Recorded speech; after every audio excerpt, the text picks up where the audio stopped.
ദൈവത്തിൻ്റെ സന്നിധിയിൽ ദൈവമക്കളായിരിക്കുന്നു എന്ന് പറഞ്ഞ് ദുഃഖമില്ലാണ്ടില്ല, വിഷണ്ട മനസ്സില്ലാണ്ടില്ല.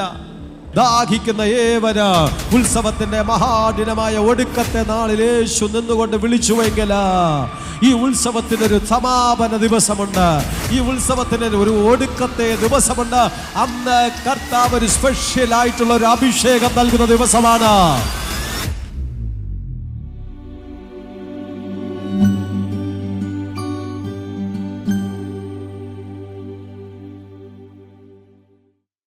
വിശുദ്ധ സങ്കീർത്തനങ്ങൾ 42 അതിൻ്റെ 4-ാമത്തെ വാക്യം ഇപ്രകാരം എഴുതിയിരിക്കുന്നു. സങ്കീർത്തനങ്ങൾ 42 അതിൻ്റെ 4-ാമത്തെ വാക്യം. ഉത്സവം ആചരിക്കുന്ന പുരുഷാരത്തിന്റെ സന്തോഷവും, ഉത്സവം ആചരിക്കുന്ന പുരുഷാരത്തിന്റെ സന്തോഷവും സ്തോത്രവുമായ സ്വരത്തോടുകൂടെ സമൂഹമധ്യേ ഞാൻ ദൈവാലയത്തിലേക്ക് ചെന്നതോർത്ത് എന്റെ ഉള്ളം എന്നിൽ പകരുന്നു. കോരഹുപുത്രന്മാർക്ക് പെട്ടെന്നൊരു ദുഃഖം വന്നു. അവർ സ്വന്തമായി ആശ്വസിപ്പിക്കുവാൻ വേണ്ടി ധരിച്ചു, എൻ്റെ ആത്മാവെ നീ വിഷാദിച്ചുള്ളിൽ ഞെരങ്ങുന്നതെന്ത്? ദൈവത്തിൽ പ്രത്യാശ വയ്ക്കുക. എൻ്റെ ആത്മാവെ നീ വിഷാദിച്ചുള്ളിൽ ഞെരങ്ങുന്നതെന്ത്? ദൈവത്തിൽ പ്രത്യാശ വയ്ക്കുക. പക്ഷേ ആ സാഹചര്യങ്ങളിൽ മാത്രം അവർക്ക് സ്വന്തമായിട്ടൊരാശ്വാസം പ്രാപിക്കുവാൻ കഴിഞ്ഞില്ല. ഞാൻ പറയട്ടെ, നിങ്ങളിൽ ആരൊക്കെയോ എൻ്റെ ആത്മാവെ നീ വിഷാദിച്ച് ഉള്ളിൽ ഞെരങ്ങുന്നത് എന്ത് എന്ന് ചോദിക്കത്തക്ക ലെവലിലുള്ളവരുണ്ട് ഈ കൂട്ടത്തിൽ. ഒരു സന്തോഷവുമില്ല. എല്ലാവരും ചിരിക്കുന്ന സമയത്തിൽ അവർക്ക് ബോധ്യത്തിന് വേണ്ടിയിട്ട് മുഖത്തൊന്ന് ചിരി കാണിക്കും. തമാശ പറയുമ്പോഴും ഉള്ളുകൊണ്ട് ചിരിക്കുവാൻ കഴിയുന്നില്ല, പുറമേ മറ്റുള്ളവരുടെ പ്രഹസനത്തിന് വേണ്ടി ചിരിക്കുന്നു. ഉറങ്ങിക്കിടക്കുന്ന സമയത്തിലാണെങ്കിലും നന്നായിട്ടൊന്ന് ഉറങ്ങുവാൻ കഴിയപ്പെടാതെ വണ്ണം ഉള്ളിനകത്ത് വിഷാദം വിട്ടുമാറുന്നില്ല, വിഷമം മാറുന്നില്ല, പ്രയാസങ്ങൾ മാറുന്നില്ല, ബുദ്ധിമുട്ടുകൾ മാറുന്നില്ല, വ്യാകുലതകളും ആകുലതകളും ആമേൻ മാറുന്നില്ല. നിന്റെ ഉള്ളിനകത്ത് വിഷാദം, നിങ്ങളുടെ ഉള്ളിനകത്ത് വിഷമിക്കുന്നു. കോരഹുപുത്രന്മാർ ദൈവത്തിൻ്റെ അടുത്ത ആൾക്കാരാണെങ്കിലും അവർ സങ്കീർത്തനം ചമയ്ക്കുവാൻ ഉതകത്തക്ക വിധത്തിലുള്ള ബലം പ്രാപിച്ചവരാണെങ്കിലും വിഷാദമുണ്ട്. അതുകൊണ്ട് തന്നെയാണ് സിയോനിലെ ദുഃഖിതന്മാർക്ക് വെണ്ണീരിന് പകരം അലങ്കാരമാലയും വിഷണ്ട മനസ്സിന് പകരം ആനന്ദ തൈലവും ദൈവം കൊടുത്തത്. സിയോനിൽ ദുഃഖിതന്മാരുണ്ടെന്ന് ദൈവത്തിന് നന്നായിട്ടറിയാം. നിങ്ങളൊക്കെ പലരും സിയോനിലെ ദുഃഖിതന്മാരാണ്. നിങ്ങൾക്ക് സിയോൻ വാസം ഇഷ്ടമാണ്. നിങ്ങൾ ദൈവത്തിൻ്റെ മക്കളാണ്, നിങ്ങൾ ദൈവത്തിൻ്റെ വേലക്കാരാണ്, നിങ്ങൾ ദൈവത്തെ ആരാധിക്കുന്നവരാണ്, നിങ്ങൾ ദൈവത്തിൻ്റെ കൃപ പ്രാപിച്ചവരാണ്, ദൈവവുമായിട്ടുള്ള ബന്ധം നിങ്ങൾക്കുണ്ട്. പക്ഷെങ്കിലും നിങ്ങൾ സിയോനിലെ ദുഃഖിതന്മാരാണ്. അപ്പോൾ ദൈവത്തിൻ്റെ സന്നിധിയിൽ ദൈവമക്കളായിരിക്കുന്നു എന്ന് പറഞ്ഞ് ദുഃഖമില്ലാണ്ടില്ല, വിഷണ്ട മനസ്സില്ലാണ്ടില്ല, വിഷാദിക്കാതിരിക്കാൻ കഴിയത്തില്ല. അല്ലെങ്കിൽ വിഷാദത്തിൻ്റെ അനുഭവം പലപ്പോഴുമുണ്ട്. എൻ്റെ ആത്മാവേ നീ വിഷാദിച്ചുള്ളിൽ ഞെരങ്ങുന്നതെന്ത്? ദൈവത്തിൽ പ്രത്യാശ വയ്ക്കുക. അവൻ എൻ്റെ മുഖപ്രകാശ രക്ഷയും എൻ്റെ ദൈവമാകുന്നു എന്നിങ്ങനെ ഞാൻ ഇനിയും അവനെ സ്തുതിക്കും. അപ്പോൾ സ്വന്തമായി തന്നെ കോരഹുപുത്രന്മാർ മനസ്സിനെ ആശ്വസിപ്പിക്കുകയാണ്. അടുത്തവർ ആശ്വസിക്കുവാൻ, മനസ്സിനെ പിടിച്ചു നിർത്തുവാൻ. മനസ്സ് വളരെ പ്രധാനപ്പെട്ട ഒരു ഭാഗമാണ്. അത് പലപ്പോഴും നമ്മുടെ കയ്യിൽ നിൽക്കാതെ വരുമ്പോൾ നമ്മളാകെ അസ്വസ്ഥപ്പെട്ടു പോകും. ഒരു 10-25% ആൾക്കാർ പ്രേട്ടവറിൽ കയറി ഇറങ്ങുന്നത്, അല്ലെങ്കിൽ ചർച്ചിലൊക്കെ കടന്നു വരുന്നത്, ഞാൻ 25 ഒരു 40% എടുത്തോട്ടെ, 40% ആൾക്കാരും മനസ്സിനെ ഒന്ന് ശാന്തമാക്കാൻ വേണ്ടിയിട്ട് വരുന്നവരുണ്ട്. അവരുടെ കടബാധ്യത തീരുക എന്നുള്ളത് മാത്രമല്ല, അവരുടെ രോഗസൗഖ്യം മാത്രമല്ല, ഈ ക്രിട്ടിക്കൽ സ്റ്റേജിൽ എനിക്കൊന്ന് പിടിച്ചു നിൽക്കണം, എനിക്ക് മരിക്കണമെന്ന് തോന്നിപ്പോകുന്നു, പക്ഷേ എൻ്റെ മനസ്സിനെ ആര് പിടിച്ചു നിർത്തും? ഇങ്ങനെയൊക്കെ വന്ന് ചിന്തിക്കത്തക്ക വിധത്തിലുള്ള അനേക വ്യക്തികൾ പറയാറുണ്ട്. അവരോടി വന്നിട്ട് പ്രാർത്ഥനയൊക്കെ കഴിഞ്ഞിട്ട് പിറ്റേ ആഴ്ച വന്നു, ഇപ്പോൾ എൻ്റെ മനസ്സിന് നല്ല ശാന്തതയാണ്, എനിക്ക് ധൈര്യം കിട്ടിയിരിക്കുകയാണ്, എനിക്കിപ്പോൾ ഉറപ്പ് കിട്ടിയിരിക്കണം. അപ്പോൾ അത് ചെറിയ അനുഗ്രഹമല്ല. മനസ്സ് ശാന്തമാകുക എന്ന് പറയുന്നതും മനസ്സിനെ പിടിച്ചു നിർത്തുക എന്ന് പറയുന്നതും പ്രതിസന്ധി കാലങ്ങളിൽ നമുക്ക് ഉറച്ചു നിൽക്കുക എന്ന് പറയുന്നത് ചെറിയ കാര്യമല്ല. അതൊരു കോരഹപുത്രന്മാർക്കും അത് തന്നെയായിരുന്നു അവരുടെ വിഷയം. മനസ്സിനെ ഒന്ന് ഉറപ്പിക്കണം, ഒന്ന് ബലപ്പെടുത്തണം, സ്വന്തമായിട്ടൊന്ന് നിർത്തണം. അതിനു വേണ്ടിയിട്ട് അവർ ധൈര്യപ്പെടുത്തുകയാണ്. എൻ്റെ ആത്മാവെ നീ വിഷാദിച്ചുള്ളിൽ ഞരങ്ങുന്നത് ദൈവത്തിൽ പ്രത്യാശ. അടങ്ങ് മനസ്സെ, അടങ്ങ്, ശാന്തമാക് ശാന്തമാക് ശാന്തമാക് എന്ന് പറയുന്നു. അതിനോടനുബന്ധിച്ചാണ് 42:4 നമ്മൾ വായിച്ചത്, ഉത്സവമാചരിക്കുന്ന പുരുഷാരത്തിൻ്റെ സന്തോഷവും സ്തോത്രവുമായ സ്വരത്തോടുകൂടി സമൂഹമധ്യേ ഞാൻ ദൈവാലയത്തിലേക്ക് ചെന്ന് ഓർത്ത് എൻ്റെ ഉള്ളം എന്നിൽ പകരുന്നു. മനസ്സ് ശാന്തമാകാണ്ട് വന്ന സമയത്തിലേക്ക് വീണ്ടും അവർ ചെയ്യുന്നത്, ഞാൻ ഉത്സവം ആചരിച്ചതിനെ ഓർമ്മിക്കുകയാണ്. ഉത്സവത്തെക്കുറിച്ച് ഞാനിങ്ങനെ ഓർമ്മിക്കുകയാണ്. ഉത്സവം ആചരിച്ച ആ സമയങ്ങൾ എൻ്റെ മനസ്സിലേക്ക് ഞാൻ കൊണ്ടുവരികയാണ്. ആ ദിവസങ്ങളിലെ പുരുഷാരത്തിൻ്റെ സന്തോഷം. ഇവർ കുറേ പേര് യൂണിഫോമൊക്കെ ഇട്ട്, കുറേ പേര് ബാൽജൊക്കെ ധരിച്ച്, കുറേ പേര് പുതിയ വസ്ത്രമൊക്കെ ധരിച്ച്, കുറേ പേര് അതേ വളരെ ദ്രുതഗതിയിൽ വന്നപ്പോൾ ആ ഉത്സവത്തിൻ്റെ പ്രതീതി എല്ലാവരുടെയും മുഖത്ത് ഞാൻ കണ്ടു. ആ ഉത്സവത്തിൻ്റെതായിട്ടുള്ള അനുഭവം എല്ലാവരുടെയും മുഖത്ത് കണ്ടു. ആ പുരുഷാരത്തിൻ്റെ സന്തോഷത്തെ ഞാൻ ശ്രദ്ധിച്ചു. ആ പുരുഷാരത്തിൻ്റെ ഉത്സവ ദിവസത്തിലുള്ള സ്തോത്രത്തെ ഞാൻ നന്നായിട്ട് ശ്രദ്ധിച്ചു. ഞാൻ സമൂഹമധ്യ ദൈവാലയത്തിലേക്ക് പോയത്. സമൂഹമധ്യ എന്ന് പറഞ്ഞു കഴിഞ്ഞാൽ 2-3 പേരല്ല, വലിയ കൂട്ടത്തിൻ്റെ മധ്യത്തിൽ, വലിയ ജനക്കൂട്ടത്തിൻ്റെ മധ്യത്തിൽ ഞാൻ ദൈവാലയത്തിലേക്ക് പോയത് ഓർത്ത് മനസ്സിനെ പിടിച്ചു നിർത്തിയിരിക്കുകയാണ്. കോരഹുപുത്രന്മാർ ഉത്സവം ആചരിച്ചതിനെ കുറിച്ച് ഓർത്തപ്പോൾ മനസ്സ് ശാന്തമായി. കോരഹുപുത്രന്മാർ ഉത്സവം ആചരിച്ചതിനെ ഒരിക്കൽ കൂടി മനസ്സിനകത്ത് ഓർമ്മിപ്പിച്ച് മനസ്സിനെ ശാന്തമാക്കി. ഓടിച്ചെന്ന് മെഡിക്കൽ സ്റ്റോറിൽ ചെന്നിട്ട് ഒരു ഗുളിക വാങ്ങിച്ച് മനസ്സേ ശാന്തമാകെ എന്ന് പറഞ്ഞ് 3 ദിവസം ഉറക്ക ഗുളിക കഴിച്ചു എന്നല്ല. അവർ ബൈബിൾ പഠിപ്പിക്കുന്ന 7 ഉത്സവങ്ങളുണ്ട്. അതിൽ ഏറ്റവും പ്രധാനപ്പെട്ട ഒരു ഉത്സവമാണ് കൂടാര പെരുന്നാൾ. ഇതൊരു വലിയ ഉത്സവത്തിൻ്റെതായിട്ടുള്ള അനുഭവമാണ്. യഹൂദന്മാരെ സംബന്ധിച്ചിടത്തോളം ഇത് ഒഴിച്ചുകൂടുവാൻ കഴിയാത്ത ഒന്നായിരിക്കുന്നു. യേശു കർത്താവിനെ കുറിച്ച് നമ്മൾ നോക്കുന്ന സമയത്തിലേക്കും കർത്താവും അത് ഒഴിവാക്കിയതില്ല. യോഹന്നാൻ സുവിശേഷം 7-ാം അധ്യായം 2 മുതൽ വായിക്കുന്ന സമയത്തിൽ അവിടെ എങ്ങനെ എഴുതിയിരിക്കുന്നു, എന്നാൽ യഹൂദന്മാരുടെ കൂടാര പെരുന്നാൾ അടുത്തിരുന്നു. നിങ്ങൾ പെരുന്നാളിന് പോകുവിൻ, എൻ്റെ സമയം ഇതുവരെ വന്നിട്ടില്ലായിക്കൊണ്ട് ഞാൻ ഈ പെരുന്നാളിന് ഇപ്പോൾ പോകുന്നില്ല. അവൻ്റെ സഹോദരന്മാർ പെരുന്നാളിന് പോയ ശേഷം അവനും പരസ്യമായിട്ടല്ല രഹസ്യത്തിലെന്ന പോലെ പോയി. ആദ്യം അവരോട് പറഞ്ഞു, നിങ്ങൾ പൊയ്ക്കോ, നിങ്ങൾ ഉത്സവത്തിൽ പങ്കെടുത്തേ പറ്റൂ, നിങ്ങൾ ഉത്സവത്തിന് പോകണം, നിങ്ങൾ ഈ പെരുന്നാളിന് പോകണം. ക്രിസ്തു തൻ്റെ സഹോദരന്മാരെയൊക്കെ പെരുന്നാളിന് ഉത്സാഹിപ്പിച്ചു പോയി. ചില വ്യക്തികൾ, കാരണവന്മാരുടെ ഒരു ശൈലി ഉണ്ടല്ലോ, പെട്ടെന്ന് പോ, സമയമായില്ലേ, പള്ളിയിൽ പോകാൻ സമയമായില്ലേ, ഇന്ന് പോണ്ടേ, ഓടിപ്പോ, പെട്ടെന്ന് പോ, ഇറങ്ങ്. പക്ഷേ ചിലപ്പോൾ കാരണവന്മാർ വരത്തുമില്ല. എല്ലാവരും ഓട്ടിച്ച് വിടാൻ ഭയങ്കര ഉത്സവമാണ്. പിന്നെ ബസ് കയറ്റി വിടും, അല്ലേ, ചെന്ന് വിളിച്ചുകൊണ്ട് വരും, കാര്യങ്ങളൊക്കെയാണ്. പക്ഷെ പുള്ളിക്കാരൻ വരത്തില്ല. യേശു കർത്താവ് അങ്ങനെ ഓട്ടിച്ച് വിട്ടതൊന്നുമല്ല. ആമേൻ. നിങ്ങളൊക്കെ പോയി ഞാൻ വരുന്നില്ല എന്നല്ല, അവരെ ആദ്യം പറഞ്ഞു ഉത്സാഹിപ്പിച്ച് കൃത്യസമയത്ത് പോകും. നിന്നെ ആരും പിടിച്ചു നിർത്തൂല, നിങ്ങൾക്കാർക്കും ഒരു ഉപദ്രവമൊന്നും വരത്തില്ല, നിങ്ങളെ ആരും തടസ്സപ്പെടുത്തത്തില്ല, നിങ്ങൾ തരും. പക്ഷേ ഞാനിപ്പോൾ വന്നാൽ ശരിയാകത്തില്ല എന്ന് വെച്ചോണ്ട് എനിക്ക് വരാതിരിക്കാൻ പറ്റൂല, എനിക്ക് വന്നേ പറ്റത്തുള്ളൂ, എനിക്ക് പങ്കെടുത്തേ കഴിയത്തുള്ളൂ, ഞാൻ വരും, ഞാൻ വന്നിരിക്കും. പക്ഷെ രഹസ്യത്തിലാണെങ്കിലും യേശു കർത്താവ് കൂടാര പെരുന്നാളിനായിട്ട് പോയി. പക്ഷേ കുടുംബത്തിലുള്ളവരെല്ലാവരും നേരത്തെ പറഞ്ഞു വിട്ടു. അതിന് കാരണമുണ്ട്. നേരത്തെ പോയില്ല എന്ന് നിനക്ക് സീറ്റ് കിട്ടൂല, നേരത്തെ പോയില്ല എങ്കിൽ അതെ നിനക്ക് ചിലപ്പോൾ അങ്ങോട്ട് പ്രവേശിക്കാൻ പോലും കഴിയപ്പെടത്തില്ല. അത്രത്തോളം ആമേൻ വളരെ പ്രത്യേകമായ ഒരു അനുഭവമായിരുന്നു. എന്നാൽ യേശു കർത്താവ് രഹസ്യത്തിൽ, ഞാനിത് പറയുമ്പോൾ തന്നെ വീടുകളിലിരുന്ന് എന്നെ ശ്രദ്ധിക്കുന്ന സഹോദരങ്ങളെ, മറ്റ് സ്ഥലങ്ങളിലിരുന്ന് എന്നെ ശ്രദ്ധിക്കുന്ന പ്രിയ സഹോദരങ്ങളെ, നമ്മുടെ നാഥനെ നിങ്ങൾ ചിലത് കണ്ടുപഠിക്കണം. അവൻ ഇങ്ങനെയായിരിക്കണം. അവൻ്റെ സഹോദരന്മാർ പെരുന്നാളിന് പോയ ശേഷം അവനും പരസ്യമായിട്ടല്ല രഹസ്യത്തിൽ എന്ന പോലെ പോയി.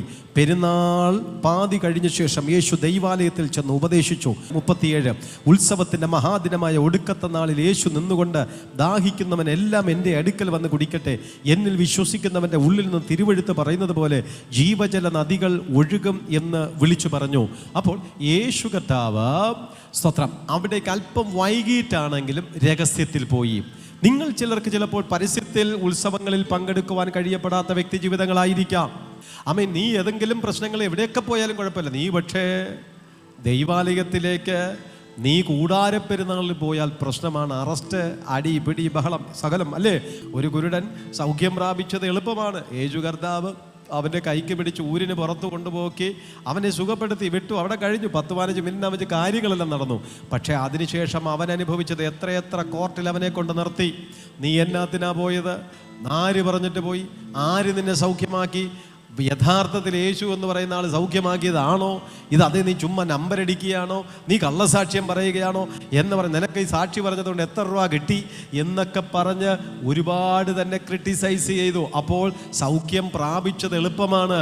പക്ഷെ സൗഖ്യം പ്രാപിച്ചതിന് ശേഷം 100 പേരുടെ വ്യക്തികൾക്ക് മുമ്പിൽ മറുപടി പറയാൻ ഇച്ചിരി ബുദ്ധിമുട്ടുള്ളത് കൊണ്ട് ഉത്സവത്തിന് കടന്നു പോകുന്ന സമയങ്ങളിലേക്ക് 100 പേർക്ക് നമ്മൾ ചിലപ്പോൾ മറുപടി കൊടുക്കേണ്ടതായിട്ട് കടന്നു വരിക.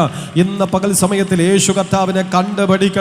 അവന് പരസ്യമായി പോകാൻ പറ്റിയില്ലെങ്കിൽ, രഹസ്യത്തിലാണെങ്കിൽ ദൈവഹിത പ്രകാരം ചെന്ന് കാലി ചവിട്ടേണ്ട സ്ഥലത്ത് ചവിട്ടിയെങ്കിൽ ദൈവം തനിക്ക് വേണ്ടിയിട്ട് വച്ചിരിക്കുന്ന ഒരു കൂടാര പെരുന്നാളിന്റെ മധ്യത്തിലേക്ക് യേശു കർത്താവ് കടന്നു ചെന്നിട്ട് അവൻ വിളിച്ചു പറഞ്ഞു, ദാഹിക്കുന്ന ഏവന് വന്ന് കുടിക്കട്ടെ. ദാഹിക്കുന്ന ഏവന് ഉത്സവത്തിന്റെ മഹാദിനമായ ഒടുക്കത്തെ നാളിൽ യേശു നിന്നുകൊണ്ട് വിളിച്ചുവെങ്കിൽ ഈ ഉത്സവത്തിനൊരു സമാപന ദിവസമുണ്ട്. ഈ ഉത്സവത്തിന് ഒരു ഒടുക്കത്തെ ദിവസമുണ്ട്. അന്ന് കർത്താവ് ഒരു സ്പെഷ്യൽ ആയിട്ടുള്ള ഒരു അഭിഷേകം നൽകുന്ന ദിവസമാണ്.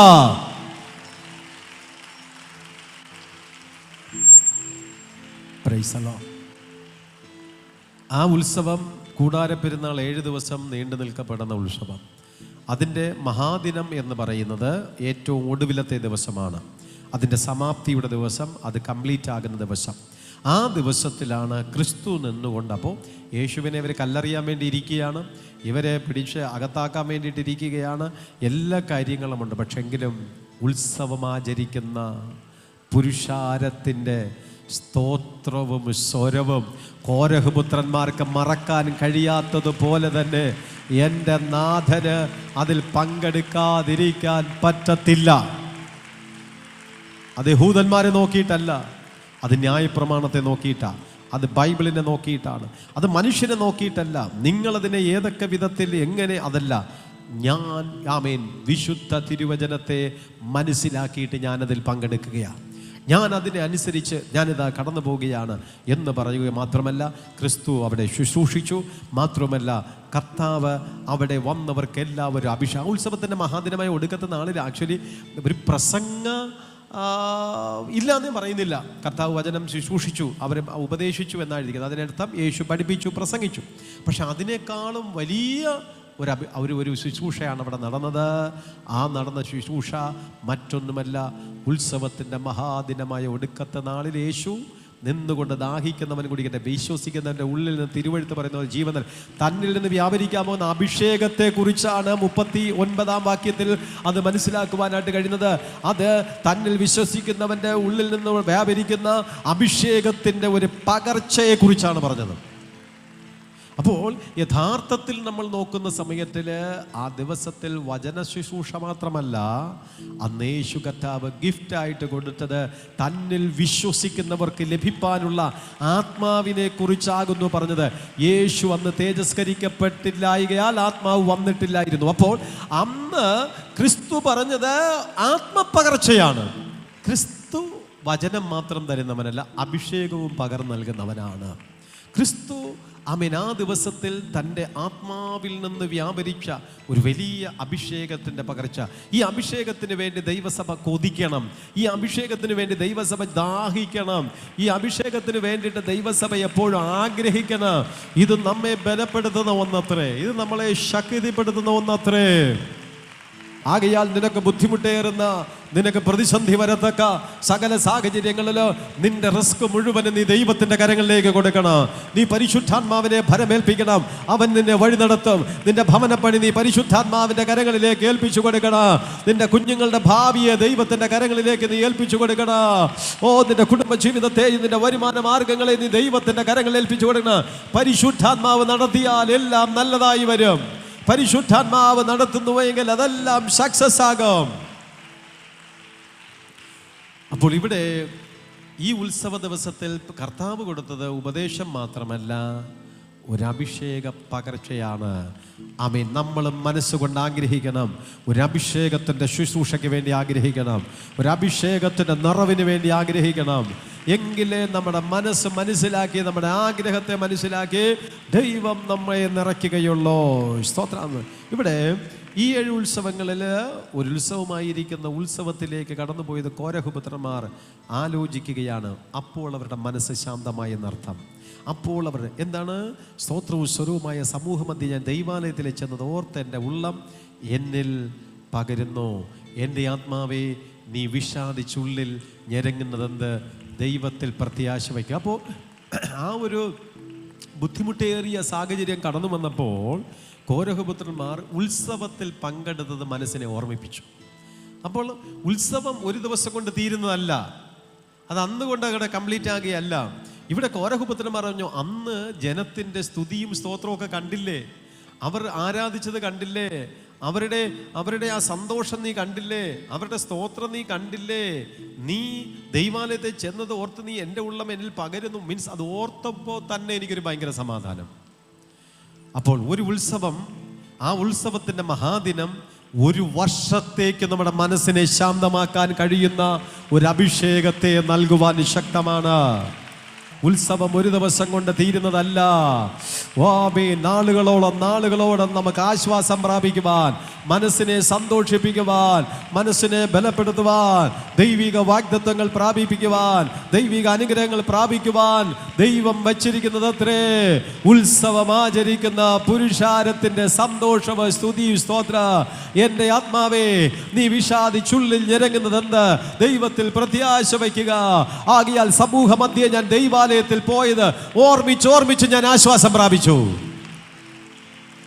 കോരഹുപുത്രന്മാർ സ്വന്തമായി തന്നെ ധൈര്യപ്പെടുത്തതിൻ്റെ പിന്നിൽ ഈ ഉത്സവത്തിന് പ്രാതിനിധ്യം, സഖരിയ പ്രവാചകന്റെ പുസ്തകത്തിലേക്ക് പോകുന്ന സമയത്തിൽ അതിനെക്കുറിച്ച് കുറച്ചുകൂടെ അതിൻ്റെ പ്രാതിനിധ്യത്തെക്കുറിച്ച് അതൊരു പഴയ നിയമത്തിൻ്റെ ഒരു ഭാഗമായിട്ടൊരു ഒന്ന് പ്രസ് ചെയ്ത് പറഞ്ഞിട്ടുണ്ട്, അല്ലെങ്കിൽ നിർബന്ധിച്ച് പറഞ്ഞിട്ടുള്ള ഒരു ഭാഗം. സഖരിയ പ്രവാചകന്റെ പുസ്തകം 14-ാം അധ്യായം 15 മുതൽ വായിക്കുമ്പോൾ, അങ്ങനെ ഈ പാളയത്തിലുള്ള കുതിര, കോവർ കഴുത, ഒട്ടകം, കഴുത എന്നീ സകല മൃഗങ്ങൾക്കും ഈ ബാധ പോലെയുള്ള ഒരു ബാധ ഉണ്ടാകും. ഒരു ബാധയെക്കുറിച്ചാണ് എഴുതിയിരിക്കുന്നത്. അത് മനുഷ്യന് മാത്രമല്ല, മൃഗങ്ങൾക്കും ഈ ബാധ പോലെയുള്ള ഒരു ബാധ.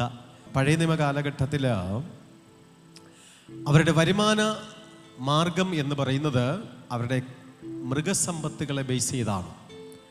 അവരുടേതായിട്ടുള്ള ആടുമാടുകളെയും പറവജാതികളെയും ബേസ് ചെയ്തിട്ടാണ്. പക്ഷെ അതിൻ്റെ മേൽ ശത്രു ദൃഷ്ടി വെച്ചു എന്ന് പറയുമ്പോൾ അതിനർത്ഥം മറ്റൊന്നുമല്ല, നമ്മുടെ സാമ്പത്തിക മേഖലകൾക്കകത്ത് പിശാചിൻ്റെ ദൃഷ്ടി വന്നോ എന്നാണ് അതുകൊണ്ട് ഉദ്ദേശിക്കുന്നത്.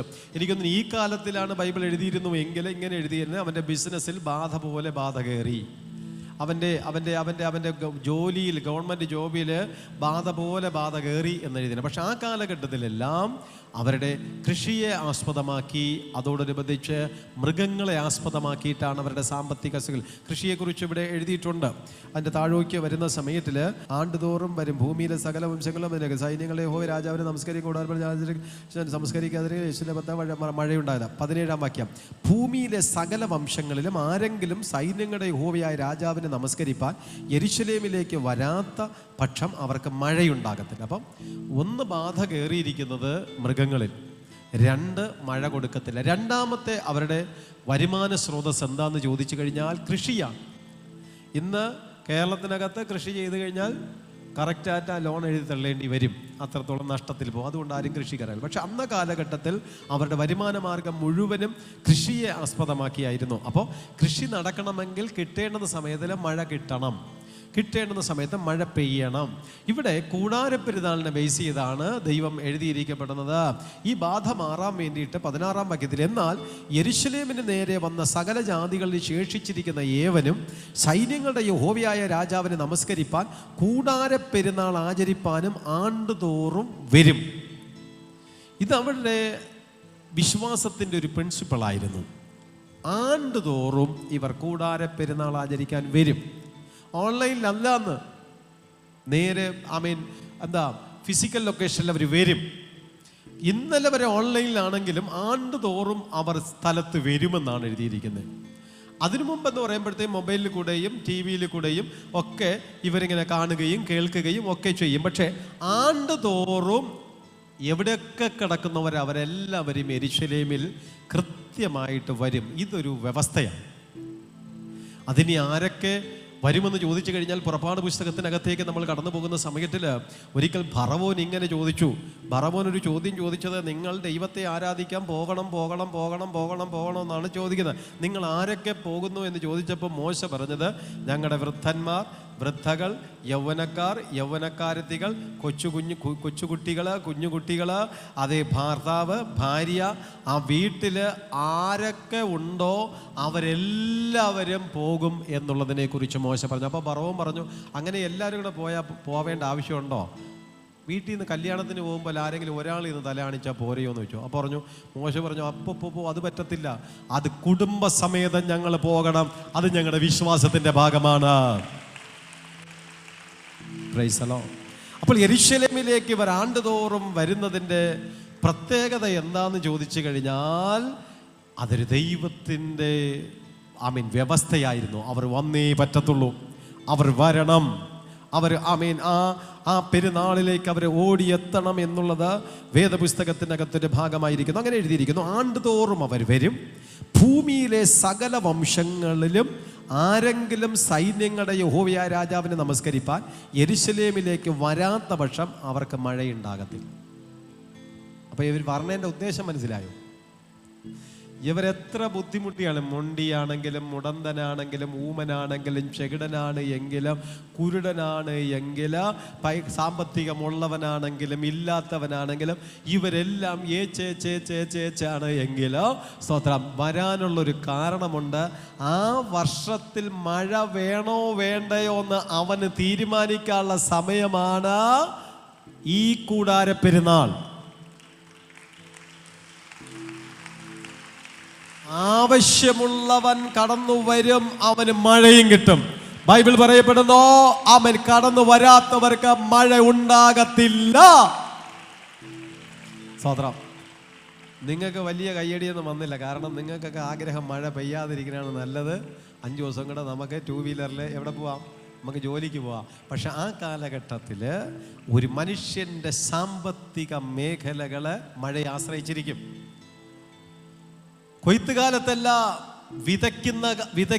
വിതയ്ക്ക് മുമ്പ് ഒരു മുൻമഴയും ഒരു പിന്മഴയുമുണ്ട്. ഇത് കൃത്യമായി കിട്ടിയാൽ മാത്രമേ ആ വ്യക്തിക്ക് ആ വർഷത്തിൽ നിങ്ങൾക്കിത് പറഞ്ഞാൽ മനസ്സിലാത്ത നിങ്ങൾ നോർത്ത് ഇന്ത്യയിൽ വല്ലപ്പോഴൊക്കെ പോകണം. അവർ ആശ്രയിച്ചിരിക്കുന്നത് മഴയെ ആശ്രയിച്ചിരിക്കും. അവരുടെ വരുമാന മാർഗം മുഴുവനും മഴയെ ആശ്രയിച്ചിട്ടാണ്. ആ വർഷത്തിലേക്ക് അവരെന്ത് ചെയ്യും? എല്ലാം കൊണ്ടുവന്ന് പണയപ്പെടുത്തി കൊടുത്ത് വിത്ത് മേടിച്ച് അതേ പൈസ ബ്ലൈഡിനെടുത്ത് കൊണ്ടുവന്ന് കൃഷി ഇറക്കും. ആ കൃഷിയിൽ വല്ലതും കിട്ടുന്ന സമയത്തിൽ ഈ പൈസ കൊടുത്ത വ്യക്തികൾ തന്നെ അതിനെ എടുക്കും. ഇവിടുത്തെ ഇറച്ചിക്കോഴികൾ ഇൻ്റഗ്രേഷൻ വ്യവസ്ഥ പോലെ അവർ തന്നെ വിത്തും കാര്യതികളെല്ലാം കൊടുക്കും. ഇവർ കൃഷി ചെയ്യും, കൃഷി ചെയ്തിട്ട് അവർ തന്നെ എടുക്കും. എന്നിട്ട് ഇവർക്ക് കുറച്ച് കാശ് കൊടുക്കും, കുറച്ചല്ല അവർ കണക്ക് നോക്കി കാശൊക്കെ കൊടുക്കുന്ന രീതികളുണ്ട്. അവരുടെ സാമ്പത്തിക സ്രോതസ് മഴയെ ആശ്രയം. മഴ ഒരു വർഷം ഇല്ല എങ്കിൽ ആ വർഷം മുഴുവൻ ഒരു പട്ടിണിയാണ്, അവർ ബുദ്ധിമുട്ടാണ്, അവർക്ക് വളരെയധികം അവർ പ്രയാസവും ഭാരവും ഒക്കെ അനുഭവിക്കേണ്ടതായിട്ട് അവർക്ക് കടന്നു വരും. അപ്പോൾ ഒരു മനുഷ്യൻ്റെ സാമ്പത്തിക മേഖലയുമായി മഴയാണെങ്കിൽ ഇന്ന് നിങ്ങളുടെ സാമ്പത്തിക മേഖലകളുടെ വർധനവ് നിങ്ങൾക്ക് തീരുമാനിക്കാം. ആ മഴ എന്ന് ഉദ്ദേശിക്കപ്പെടുന്നത് നമ്മുടെ ബിസിനസ് ഈ വർഷം അനുഗ്രഹിക്കപ്പെടണമോ വേണ്ടയോ, നമ്മുടെ ജോലി ഈ വർഷം അനുഗ്രഹിക്കപ്പെടണമോ വേണ്ടയോ, നമ്മുടേതായിട്ടുള്ള വരുമാന മാർഗം ഈ വർഷം അനുഗ്രഹമായി തീരണമോ വേണ്ടയോ. അപ്പോൾ ഉദാസീനതയോടുകൂടി കൂടാര പെരുന്നാളിനെ കാണുന്ന വ്യക്തിക്ക് ആ വർഷത്തിലെ മുഴുവനും സാമ്പത്തികമായ ബുദ്ധിമുട്ടും ഞെരുക്കങ്ങളും പ്രയാസവും. അതുകൊണ്ട് ഏതൊക്കെ ദിക്കിൽ എവിടെയൊക്കെ ആരൊക്കെ കിടക്കുന്നോ അവരെല്ലാവരും എത്ര ബുദ്ധിമുട്ടിയിട്ടാണ് എങ്കിൽ ദൈവത്തിൻ്റെ സന്നിധാനത്തിലേക്ക് അവർ കടന്നു വന്നിട്ട് അവർ കൂടാര പെരുന്നാളിൻ്റെ ഏറ്റവും ഒടുവിലത്തെ ദിവസത്തിൽ വ്യാപരിക്കുന്ന ആ മഹാദിനമായ ഒടുക്കത്തെ നാളിൽ യേശു കർത്താവ് പകർന്നു കൊടുത്ത ആ പരിശുദ്ധാത്മാവിന്റെ പ്രത്യേകമായ അഭിഷേകം പ്രാപിച്ചുകൊണ്ട് പോകുമ്പോൾ അവർക്കൊരു വിശ്വാസമുണ്ട്. ഒരു വർഷക്കാലത്തേക്ക് അത് ഞങ്ങൾക്കൊരു അനുഗ്രഹമാണ്, ഒരു വർഷത്തേക്ക് ഞങ്ങൾക്കതൊരു ബലമാണ്, ഒരു വർഷത്തേക്ക് ഞങ്ങൾക്കൊരു അനുഗ്രഹമാണത്. ഞാൻ രണ്ട് കാര്യങ്ങളെ പറഞ്ഞു. മനുഷ്യൻ്റെ സാമ്പത്തിക മേഖലയുമായി ബന്ധപ്പെട്ട്, ഒന്ന്, അവരുടെ പറവജാതികളെ ബാധ പോലെയുള്ളൊരു ബാധ ആക്രമിച്ചു. രണ്ടാമതായിട്ട് ഞാൻ ഇങ്ങനെ പറഞ്ഞു, അവർക്ക് മഴ കിട്ടത്തില്ല. അപ്പോൾ ജനങ്ങൾ ഈ കൂടാര പെരുന്നാളിന് ഇത്രത്തോളം പ്രാതിനിധ്യം കൊടുക്കുന്നതിൻ്റെ പിന്നിൽ ഞങ്ങളുടെ മൃഗസമ്പത്ത് അനുഗ്രഹിക്കപ്പെടണം, ഞങ്ങളുടെ കൃഷികാര്യാദികൾ അനുഗ്രഹിക്കപ്പെടണം. അങ്ങനെയാണെങ്കിൽ ഈ തലമുറയിലുള്ള നിങ്ങൾ ആഗ്രഹിക്കേണ്ടത് നിങ്ങളുടേതായിട്ടുള്ള ആത്മീക ജീവിതം, നിങ്ങളുടേതായിട്ടുള്ള വരുമാന മാർഗങ്ങൾ, നിങ്ങൾക്കിപ്പോൾ ഏത് വിധത്തിലുള്ള വരുമാന സ്രോതസ്സുകളാണ്, ഏത് വിധത്തിലുള്ള ഭൗതിക അനുഗ്രഹങ്ങളാണ്, നിങ്ങളുടെ ശാരീരിക നന്മ, ഇതൊക്കെ ആഗ്രഹിച്ചിട്ടായിരിക്കപ്പെടണം നമ്മൾ ദൈവത്തിൻ്റെ കൂടാരത്തിലേക്ക്, ദൈവസന്നിധിയിൽ കൂടാര പെരുന്നാൾ ആചരിക്കുവാൻ വേണ്ടിയിട്ട് നമ്മൾ കടന്നു വരപ്പെടേണ്ടത്. സ്തോത്രം. അടുത്ത വാക്യത്തിൽ എഴുതിയിരിക്കുന്നു 17, ഭൂമിയിലെ സകല വംശങ്ങളിലും ആരെങ്കിലും സൈന്യങ്ങളുടെ യഹോവയായ രാജാവിനെ നമസ്കരിപ്പാൻ യെരൂശലേമിലേക്ക് വരാത്ത പക്ഷം അവർക്ക് മഴയുണ്ടാകത്തില്ല. മിസ്രയീം വംശം വരാത്ത പക്ഷം അവർക്കും ഉണ്ടാകയില്ല. കൂടാര പെരുന്നാൾ ആചരിക്കേണ്ടതിന് വരാതിരിക്കുന്ന ജാതികളെ യഹോവ ശിക്ഷിപ്പാനുള്ള ശിക്ഷ തന്നെ അവർക്കുണ്ടാകും. കൂടാര പെരുന്നാൾ ആചരിക്കാത്തവർക്ക് ശിക്ഷയുണ്ടെന്നാണ് കർത്താവിൻ്റെ വചനത്തിൽ എഴുതിയിരിക്കുന്നത്. ജാതികളെ ശിക്ഷിപ്പാനുള്ള ശിക്ഷ തന്നെ അവർക്കുണ്ടാകും. കൂടാര പെരുന്നാൾ ആചരിക്കേണ്ടതിന് വരാതിരിക്കുന്ന മിസ്രയീമിലുള്ള പാപശിക്ഷയും സകല ജാതികൾക്കുമുള്ള പാപശിക്ഷയും ഇത് തന്നെ എന്ന് ദൈവത്തിൻ്റെ ശ്രേഷ്ഠ വചനത്തിൽ നമ്മളെ എഴുതി പിടിപ്പിച്ചിരിക്കപ്പെടുന്നു. യിരെമ്യാ പ്രവാചകന്റെ പുസ്തകത്തിലേക്ക് നമ്മൾ കടന്നു പോകുന്ന സമയത്തിൽ 17-13, ഇസ്രായേലിൻ്റെ പ്രത്യാശയെ യഹോവേ, നിന്നെ ഉപേക്ഷിക്കുന്ന ഏവരും ലജ്ജിച്ചു പോകും, എന്നെ വിട്ടുപോകുന്നവരെ മണ്ണിൽ എഴുതി വയ്ക്കും, അവർ ജീവനുള്ള വെള്ളത്തിൻ്റെ ഉറവിയായി യഹോവയെ ഉപേക്ഷിച്ചു കളഞ്ഞല്ലോ. യഹോവേ, എന്നെ സൗഖ്യമാക്കണമേ, എന്നാൽ എനിക്ക് സൗഖ്യം വരും, എന്നെ രക്ഷിക്കണമേ, എന്നാൽ ഞാൻ രക്ഷപ്പെടും, നീ എൻ്റെ പുകഴ്ചയല്ലയോ. സ്വതം ദൈവസന്നിധാനത്തിൽ ആമേൻ ഈ കൂടാര പെരുന്നാളിനെ കുറിച്ച് ജീവിതത്തിലേക്ക് വേദപുസ്തകത്തിൽ എഴുതി പിടിപ്പിച്ചിട്ടുണ്ട് എങ്കിൽ ഉപവാസത്തോടുകൂടി പ്രാർത്ഥനയോടുകൂടി ആയിരിക്കുന്ന സഹോദരങ്ങളെ, നിങ്ങളെ പണിയുവാൻ ദൈവമായ കർത്താവ് ശക്തൻ തന്നെ. അപ്പോസ്തല പ്രവൃത്തികളുടെ പുസ്തകം 9-ാം അധ്യായം 9 മുതലുള്ള വാക്യങ്ങൾ വായിക്കപ്പെടുമ്പോൾ, അവൻ 3 ദിവസം കണ്ണ് കാണാതെയും തിന്നുകയോ കുടിക്കുകയോ ചെയ്യാതെയും ഇരുന്നു. എന്നാൽ അനന്യാസ് എന്നൊരു ശിഷ്യൻ ദമസ്കോസിലുണ്ടായിരുന്നു. അവനെ കർത്താവ് ഒരു ദർശനത്തിൽ അനന്യാസെ എന്ന് വിളിച്ചു. കർത്താവേ, അടിയനിതാ എന്ന് അവൻ പറഞ്ഞു. പൗലൂസിൻ്റെ മാനസാന്തരം, ശൗലിൻ്റെ മാനസാന്തരം, 3 ദിവസത്തെ ഫാസ്റ്റിങ്ങോടുകൂടിയാണ് ശൗൽ രൂപാന്തരത്തിലേക്ക് കടന്നു വരുന്നത്. കുതിരപ്പുറത്ത് നിന്ന് വീണ ശൗല് 3 ദിവസം ഭക്ഷണം അവൻ 3 ദിവസം കണ്ണ് കാണാതെയും തിന്നുകയോ കുടിക്കുകയോ ചെയ്യാതെയും ഇരുന്നു. 3 ദിവസത്തെ ഫാസ്റ്റിങ്. അനന്യാസ് അവനെ തേടി അവൻ്റെ അടുക്കലേക്ക് കടന്നു വന്നു. ഉപവാസമെടുത്ത ദൈവ പൈതലിന് വേണ്ടി ദൈവം മേളിൽ നിന്ന് മന്ത്രിച്ചു. ഒരുവൻ തിന്നാതെയും കുടിക്കാതെയും 3 ദിവസക്കാലമായിട്ടിരിക്കുകയാണ്. അവൻ്റെ അടുക്കലേക്ക് കടന്നു ചെല്ലുക. അവനെ ചെന്ന് കൈവച്ച് പ്രാർത്ഥിച്ചപ്പോൾ അവൻ ലോകമറിയപ്പെടുന്ന ഒരു സുവിശേഷകനായിട്ട് തീർന്നുവെങ്കിൽ സ്തോത്രം. പിന്നത്തേതിൽ അനേകർ ഉപവസിച്ച് പ്രാർത്ഥിച്ചു തലയിൽ കൈവച്ചവന് അയക്കത്തക്ക അനുഭവത്തിലേക്ക് കടന്നു വന്നെങ്കിൽ പ്രിയ സഹോദരങ്ങളെ, യേശു കർത്താവ് തൻ്റെ ശുശ്രൂഷയിൽ ഉപവാസത്തോടുകൂടി ആരംഭിച്ചു. മോശ 40 പകലും 40 രാവും ഉപവസിക്കുകയും പ്രാർത്ഥിക്കുകയും ചെയ്തപ്പോൾ ദൈവം അവന് കൽപ്പലകയ്ക്കകത്തുള്ള അനുഗ്രഹിക്കപ്പെട്ട വചനത്തെ കൊടുത്ത് അയച്ചു. സ്തോത്രം. ദൈവസന്നിധാനത്തിൽ ദാനിയേൽ 21 ദിവസം ഉപവസിക്കുകയും പ്രാർത്ഥിക്കുകയും ചെയ്തു. എസ്തേറിൻ്റെ കാലത്തിലേക്ക് നമ്മൾ നോക്കുമ്പോൾ ആ ജനങ്ങൾ മുഴുവനും സ്തോത്രം രാജവസ്ത്രം നീക്കി വെച്ച് രട്ടിലും വെണ്ണീരിലും നിലത്ത് കിടന്നുകൊണ്ട് ദൈവസന്നിധിയിൽ 3 ദിവസം ഉപവസിക്കുകയും പ്രാർത്ഥിക്കുകയും ചെയ്തു. യോനാ പ്രവാചകന്റെ കാലഘട്ടത്തിൽ നിനവേ പട്ടണം മുഴുവനും ഉപവസിക്കുകയും പ്രാർത്ഥിക്കുകയും ചെയ്തു. ദാവീദ് 7 ദിവസക്കാലം സ്വന്തം കുഞ്ഞിന് വേണ്ടിയിട്ട് അവൻ്റെ രോഗം മാറാൻ വേണ്ടി ദൈവം അവനെ ബാധിച്ചിരുന്നപ്പോൾ അത് മാറാൻ വേണ്ടി ഉപവസിക്കുകയും പ്രാർത്ഥിക്കുകയും ചെയ്തു എന്നുള്ളത്. ഏലിയാവ് ഇസബേലിൻ്റെ വെല്ലുവിളികളുടെ മധ്യത്തിലേക്ക് ആമേൻ ആഹാരം കഴിക്കാതെ ആമേൻ തിന്നുകയോ കുടിക്കുകയോ ചെയ്യാതെ ദൈവസന്നിധിയിൽ ചൂരച്ചെടിയുടെ തണലിൽ കിടന്ന് ഉപവസിച്ചപ്പോൾ ദൈവത്തിൻ്റെതായിട്ടുള്ള ദൂതൻ അവൻ്റെ അടുക്കലേക്ക് കടന്നു ചെന്ന് അവനെ ബലപ്പെടുത്തി ആശീർവദിച്ചു.